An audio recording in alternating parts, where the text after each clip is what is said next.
question I have for you off the back of that, I think is regard to catching ideas, because you are like a meister of ideas, but you're also a kind of distiller of them.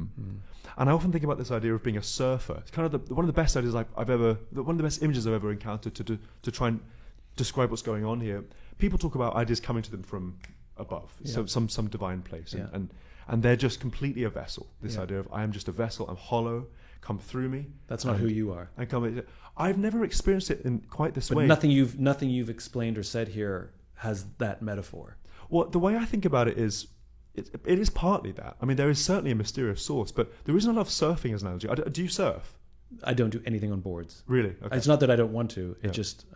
I'm not good at boards. Fair play. Skateboarding. Anyway. I mean, I also don't do much. I don't do much on boards either. But I've surfed a couple of times, and there's an amazing thing about it. It's mostly patience. You're mostly just waiting for the wave, just being like, okay, when's it coming? And then it strikes. And then but then there's technique required, psychological and physical technique required when it comes to know how to catch it right and write it out correctly. I think that's the difference.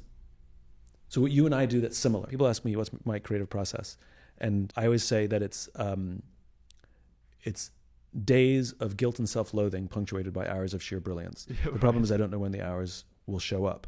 But the part that I never talk about is when they do, I know how to write them. Exactly. And I carry a notebook in my back pocket because I don't know when it's going to strike. I used to keep a dry erase pen in my bathroom.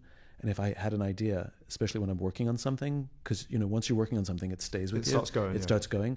And if I had an idea in the shower, you lose it as quickly as you have it. You're like, oh, I'll remember that later. You don't. And so my bathroom wall was covered, all the tiles, with ideas. And I'd stand there and brushing my teeth, reading all these ideas. But the point is the difference of what you and I are doing. I think everybody has the moments of inspiration. Yeah. What everybody's not doing is capturing them. Is catching them. And I think and maybe the artist is the one who learns to catch it.